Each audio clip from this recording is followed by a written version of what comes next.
UPSI के हिंदी के syllabus में एक और आपका महत्वपूर्ण टॉपिक है, वो टॉपिक आपका है रस का।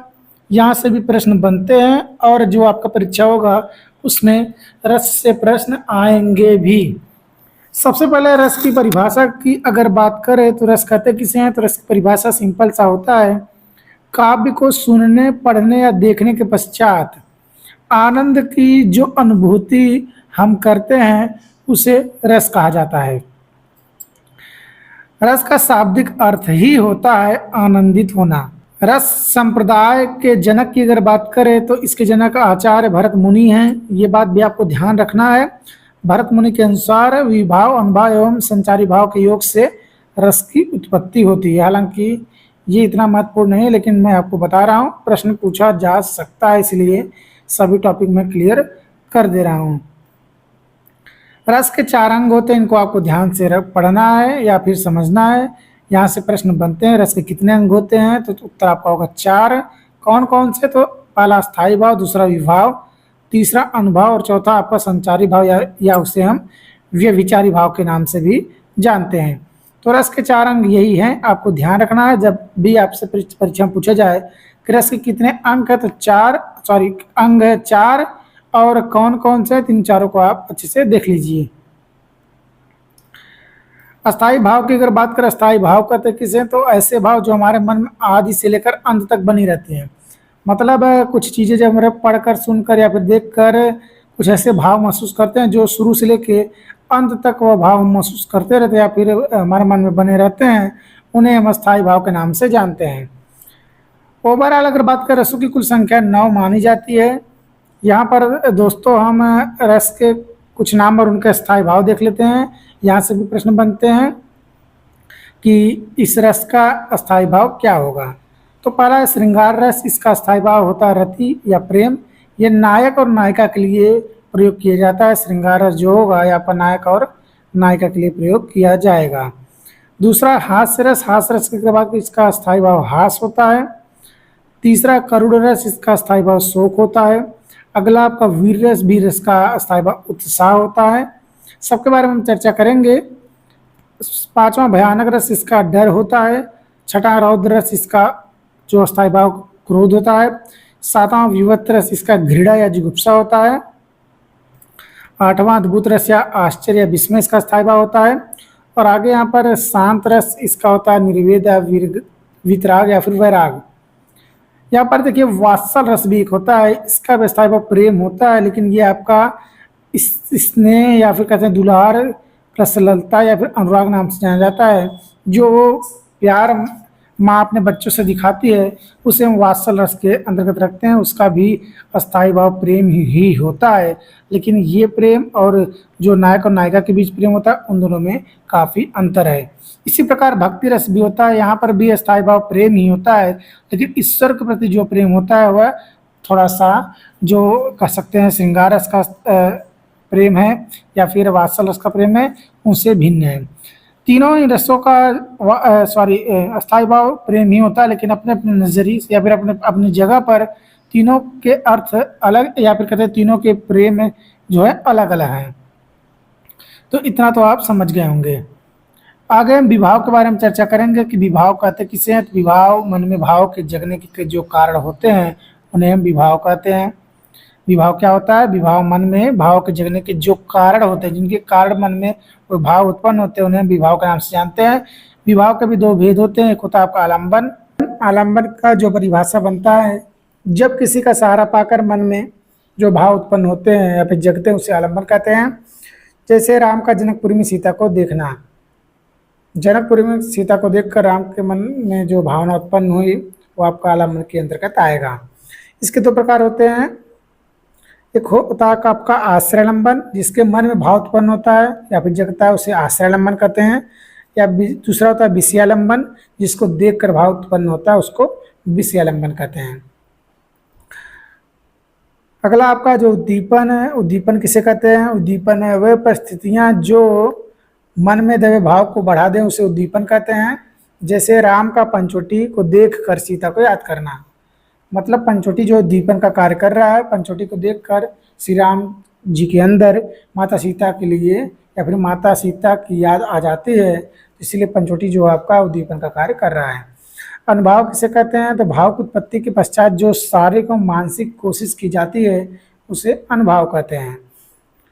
मतलब जब कोई चीज़ आप देखते हैं उसके बाद जो आपके मन में भावना उत्पन्न होती है उसके लिए जो आप कोशिश करते हैं उसे अनुभाव के नाम से जानते हैं।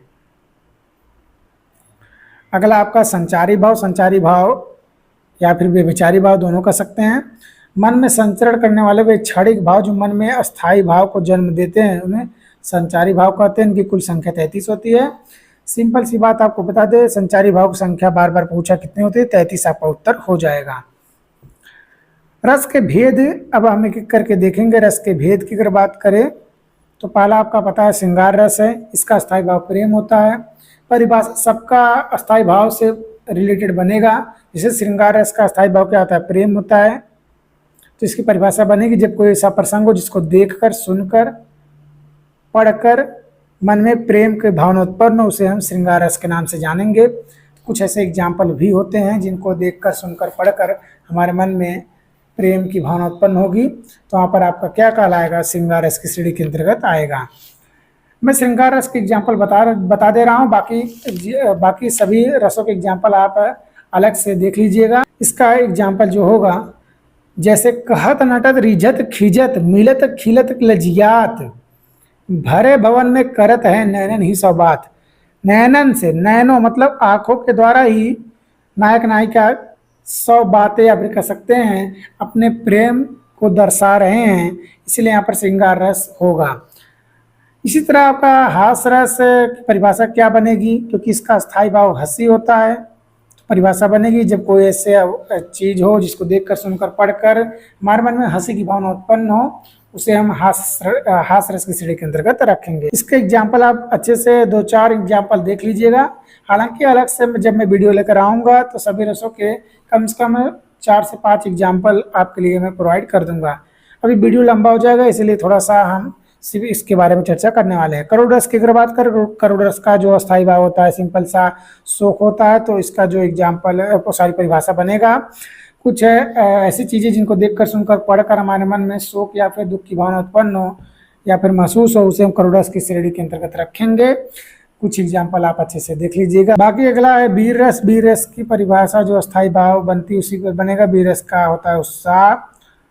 जब कोई ऐसा वाक्य या फिर चीज़ें हो जिनको देखकर, सुनकर, पढ़कर हमारे मन में उत्साह की भावना उत्पन्न हो, उन्हें हम वीर रस की श्रेणी के अंतर्गत रखेंगे। इसका एग्जाम्पल सिंपल सा है, जो आपका एग्जाम्पल आपने सुना होगा, रणबीर चौकड़ी भर भर के चेतक बन गया निराला था, राणा प्रताप के घोड़े से पड़ गया हवा का पाला था।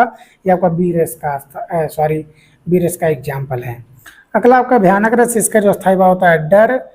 कुछ चीज़ें देखकर, सुनकर, पढ़कर जब हमारे मन में डर की भावना उत्पन्न होगी तो आपका भयानक रस की श्रेणी के अंतर्गत आएगा। अगला आपका रौद्र रस है। रौद्र रस का जो अस्थायी भाव होता है वो आपका क्रोध होता है। तो जब कोई चीज़ ऐसा देखकर, सुनकर, पढ़कर हमारे मन में क्रोध की भावना उत्पन्न होगी तो आपका रौद्र रस की श्रेणी के अंतर्गत आएगा। अगला विभत्स रस है। विभत्स रस की परिभाषा उसके स्थायी भाव से आप निकाल सकते हैं। विभत्स रस का जो परिभाषा होता है इसका जो अस्थायी भाव होता है घृणा होता है या फिर कह सकते हैं जुगुप्सा। तो जब हम कोई ऐसा चीज़ें देखे, सुने या पढ़ें जिनको देखकर, सुनकर, पढ़कर हमारे मन में थोड़ी सी घृणा या जुगुप्सा महसूस हो, तो आपका क्या कहलाएगा? वह विभत्स रस की श्रेणी के अंतर्गत आएगा। इसी तरह अद्भुत रस की अगर बात करें तो अगला अद्भुत रस है। अद्भुत रस की परिभाषा क्या बनेगी? तो इसका स्थायी भाव होता है आश्चर्य। तो आश्चर्य मतलब जो कोई चीज़ ऐसा देखकर, सुनकर, पढ़कर हमारे मन में आश्चर्य की भावना उत्पन्न होगी तो अद्भुत रस की श्रेणी के अंतर्गत वह आएगा। शांत रस। इसका स्थायी भाव होता है निर्वेद। निर्वेद मतलब जो कोई ऐसा वाक्य, शब्द या फिर सुनकर, पढ़कर, देखकर निर्वेद की भावना उत्पन्न होगी तो आपका क्या कहलाएगा? शांत रस। अगला आपका वात्सल रस। वात्सल रस की परिभाषा, क्योंकि इसका अस्थायी भाव प्रेम ही होता है, क्या कह सकते हैं रति ही होता है, तो इसका भी जो परिभाषा बनेगा कि किसी ऐसे बच्चों के लिए उत्पन्न किया जाता है। जब माता या फिर कोई भी व्यक्ति बच्चों के प्रति जो प्रेम दर्शाता है बालक के रूप में, या फिर माता, बालक का आप समझिए, माता का बच्चे को देखकर जो प्रेम उमड़ता है उसे हम वात्सल रस की श्रेणी के अंतर्गत रखते हैं। श्रृंगार रस का प्रेम नायक नायिका के लिए होता है, मैंने पहले बताया। वात्सल रस का जो प्रेम होता है वो आपका क्या होता है? वो आपका होता है माता और बच्चों के बीच। एक आपका भक्ति रस होता है, इसकी परिभाषा भी आपको पता हो गया होगा। भक्ति रस का भी स्थायी भाव रति या प्रेम होता है, तो इसका परिभाषा तो वही बनेगा, लेकिन ये ईश्वर और भक्त के बीच है, इसके बारे में चर्चा की जाती है। जो ईश्वर और भक्त के बीच जो प्रेम होता है उसके बारे में यहाँ पर दर्शाया जाता है, तो यहाँ पर भक्ति रस होगा। तो दोस्तों रस का टॉपिक क्लियर हो गया है, हालांकि इसमें रसों के ठीक ठाक एग्जाम्पल आपको अच्छे से नहीं बताए गए हैं, लेकिन एक वीडियो आपको अलग से बताया जाएगा, उसमें आपके लगभग सभी रसों के 4 से 5 एग्जाम्पल दिए जाएंगे। बाकी अगर आपको मन में अभी कोई डाउट कमेंट में आप पूछ सकते हैं। चैनल से जुड़े रहेंगे अपडेट तक। जय हिंद।